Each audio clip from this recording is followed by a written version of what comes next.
nimewaita hapa kuzungumza na nyie na kupitia kwenu kuzungumza na Watanzania.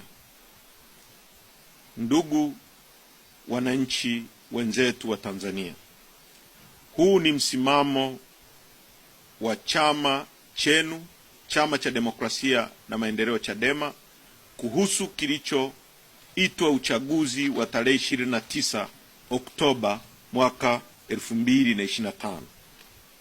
Msimamo huu umetokana na kikao cha kamati kuu ambao mimi kwa niaba ya kamati kuu ya chama nitausoma neno kwa neno mbele yenu. Msimamo wa Chadema kuhusu uchaguzi batili wa tarehe 29 Oktoba mwaka 2025 na kilichojiri baada ya hapo.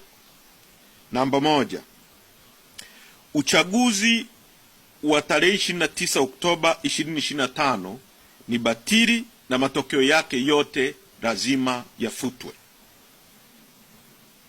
Uchaguzi mzima wa urais, ubunge na udiwani ni batili na hauna uhalali wowote kwa sababu ulifanyika chini ya ukiukwaji mkubwa wa sheria, haki na misingi ya demokrasia.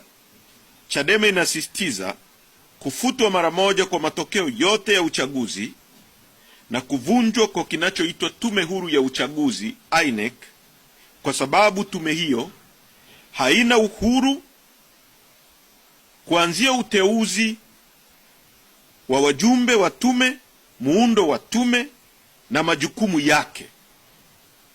Chombo hicho hakina tena uhalali wowote na hakiaminiki na Watanzania kusimamia uchaguzi huru na wa haki.